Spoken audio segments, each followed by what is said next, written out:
Welcome back to the Coaching Show. I'm Brian Stanley. We took a week off because we had a bye week. Coach needed the rest. I needed the rest. But we are back. Joining us, as always, making sure he's still on the screen, is head coach David Schuster of your Mission Prep Royals. Coach, eventful season in the books. You wrapped up the season with a 23-0 blanking of your Royals by the St. Joseph Knights. And that gets into the Mountain League final standings. Arroyo Grande, St. Joseph, Mission Prep, Lompoc, Napomo, and San Ynez round out the top six. And you're the only team left in that Mountain League standing still in the playoffs, with Arroyo Grande losing to Central in D1, St. Joseph losing to Clovis in D1, Lompoc losing to Centennial Bakersfield in D2, Napomo losing to Mount Whitney in D3, and San Ynez losing to our fabled foe Kennedy in D3 as well. Coach, let's wrap up the season as you see it with your Royals and how you see the playoffs going so far for the Mountain League and the Central Coast. Yeah, I thought, all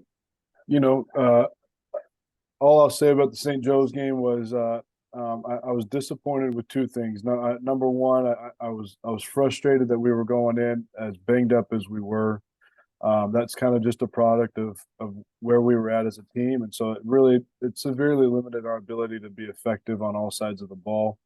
It was a night that kind of quickly got out of hand there. So I'm hopeful that in the future we're going to be able to put something together better on the field. But I'm still incredibly proud of the boys. I thought they practiced very, very well that week. The other part that kind of then moves into the playoff side of it, my frustration with kind of how the playoff system works, where this is a game, us and St. Joe's, that should have had great energy, great enthusiasm. It's a rivalry. There's a lot of energy there between the two schools. And it became obvious almost immediately that everyone was going into this game literally going, both sides, like, let's just try to get healthy and get out of this game. It almost felt like by the time we were about halfway through that game, both sides were like, yeah, we're kind of done playing because both of us are moving on to different playoff brackets. And because of the way this playoff system goes, it doesn't reward any Mountain League championships. And so, or any league championship. So for instance, us in 2021, we win league, we go undefeated, and we had to go on the road and play Lemoore High School. Well, AG had to do the exact same thing. St. Joe's had to do the same thing. They win league, they get put on the road, and they get put up in the D1 playoffs. And so that has the trickle down effect, is that a lot of local rivalries. This is the same thing in the Valley too. A lot of local rivalries that would normally have a ton of energy, and a game that should normally be, last regular season game of the year, Mission Prep and St. Joe's, man, that's going to be an awesome game. And you show up and you could just tell instantly, like, yeah, the energy's not there. Both teams are just trying to survive and get ready going to playoffs. And that bothered me a lot. It just felt like that was wrong. And that kind of then leads into, I guess, my thoughts on the playoffs, where you have a number of Central Coast teams that all lose, but you look at the way all the brackets matched up and got paired up. Lompoc out of nowhere gets bumped up into D2 after losing to San Ynez, who's a D3 school, and San Ynez was trending to be D4, and then all of a sudden they got bumped up into D3. So the narrative, my issue with all this is that the narrative now from the Valley is going, the Central Coast football sucks. And I'm looking at the brackets and I'm looking at the matchups and going, I think the Central Coast got on almost every single bracket. And you could say, and it's weird coming from me because we have the bye.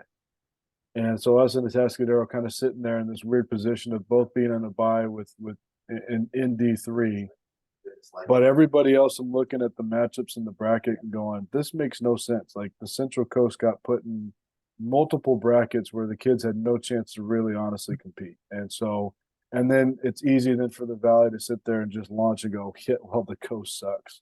And I'm sitting here going, no, this system has multiple flaws in it. It's taken away local rivalries. It's completely ended any value for winning the league championship. What does AG get for winning the league championship? Well, they get a shirt and something cool, and then their reward was, yeah, now you get to go play Central in D1. And it was like, that kind of felt ridiculous to me because we had to do the same thing in 2021. We won league, we were undefeated, we had this monster season. And what was your reward for it? Well, we kind of celebrated a little bit that night, and then you get to go on the road and play a little more. And so, just you're kind of getting a little bit of a rant, but I'm watching it, and I'm bothered a little bit by the narrative that the Valley now has of and continues to have is that Central Coast football, man, like it's just you put AG and St. Joe's in D2, I bet you one of those two is probably winning D2. I do think us in the Atascadero in D3 is going to be exciting. I'm very hopeful. I'll be very openly honest about this, man. I'm rooting hard for Atascadero, and obviously we want to succeed too. And I think it would be amazing if us and the Atascadero could meet in D3 and meet for the title game and just kind of have that little bit, at least something kind of firing back at the Valley. Like, no, at least the Valley, at least the Coast has one bracket, and that would be awesome to see. So I'm kind of openly rooting for every Coast team left. So I'm really hoping Santa Maria has a great game against Dos Palos, and rooting hard for Morro Bay. I want to see them succeed, and same thing for us in the Atascadero. So at the end of the day, there's a lot of local competition and there's a lot of local rivalries, but I will also say my allegiance is to the Coast, and I'm actively rooting for the Coast to succeed, considering how much the narrative from the Valley is now just dogging everything that we do over here. So that's honestly how I feel about all of it. So, well, Coach, I appreciate your insight into this playoff situation. I am with you. I am rooting for the Final Four teams. Mission Prep, Tascadero, who is the number 2 seed in D3. They're playing Washington Union tomorrow. And then Santa Maria is riding out in D4. That is my alma mater. So definitely got a dog in the fight in that one. And then Morro Bay rolling out in D5, still alive. So we want to see all these teams go on.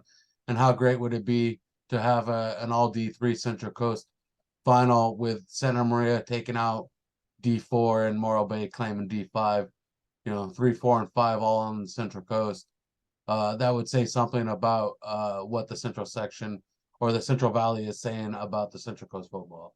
mm-hmm. So let's get on. We got a special sponsor. I got a friend out in Vegas who has been hooking me up, so it's time to return the favor. I don't know if you can see the hat. I'm trying to get it turned the right way. Cutting Up Studios out here in Las Vegas. I'm turning my head the wrong way. Whatever. There we go. Let's turn the hat off there. Cutting Up Studios in Las Vegas. Give them a call out there. They are hooking me up with some product. Suavecito firm hold. I'll have this on tomorrow night at the game. Come find me. You'll go to check it out. See how well that works. You can give them a call. If you're ever out in Vegas, gentlemen, this is a full-on barbershop service. They do beard, hair, full towel treatment, straight razor shave, nose, ear. They do it all. They even do the nose exfoliation. So give them a call, 702-569-5364. Next time you're out in Sin City and you want the ultimate hair and beard experience. I had it. I can't wait to get another treatment next time I'm out in Vegas because it's just so fun. Takes about an hour and a half, but it is totally worth it. It's like it's a man-day spa. So there we go, Coach. I recommend you give it a shot next time you're out in Vegas as well. You'll never have another hair experience like that. It's not like going to Supercuts or Sport Clips.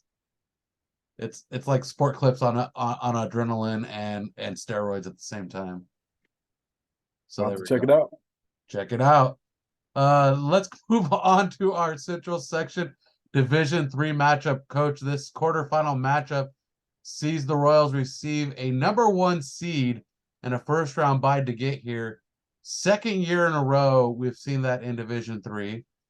And we're facing the Porterville Panthers of the East Yosemite League. They are coming off a win over the Pioneer Valley Panthers, which is dubbed the Panther Bowl. a 41-3 victory in the first round. And they bring a balanced run-pass offense behind the leadership of senior quarterback Rocky Aguijo. Sorry, Yeah, Aguijo. I said that wrong.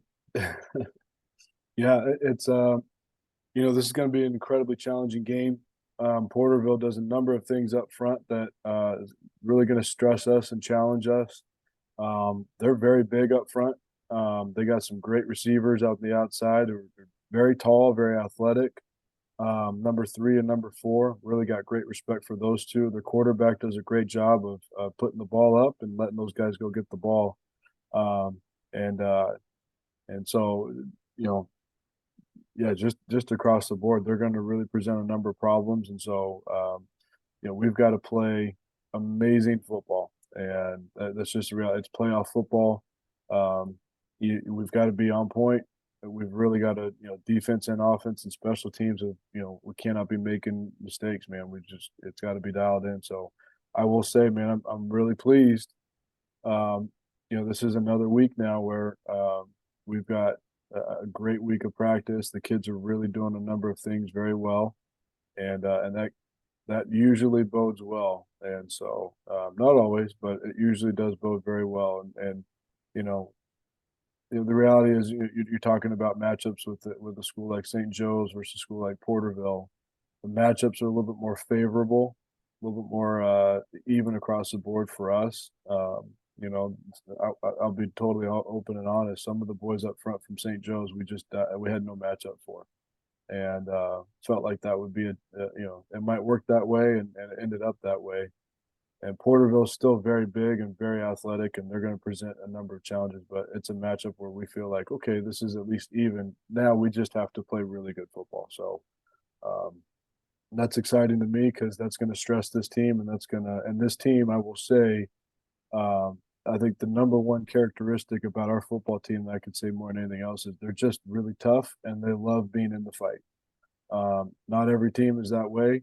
This team is, and so a close score, a tight score, does not bother this team. That's been how every game has gone for them this year. Like every game's been very close and very tight, and they've had to fight every game, and they feel comfortable in that environment. Yeah. And so that's exciting to me because it feels like in a playoff situation, our kids are going to continue to sit there and go like, yeah, we're used to this. Whereas I could see other teams really starting to stress and worry, and you start to see uncharacteristic mistakes, and so I'm excited to see how this goes. It's going to be awesome. And this game is going to be broadcasted on the NFHS network. That's NFHSnetwork.com in partnership with PSNtv.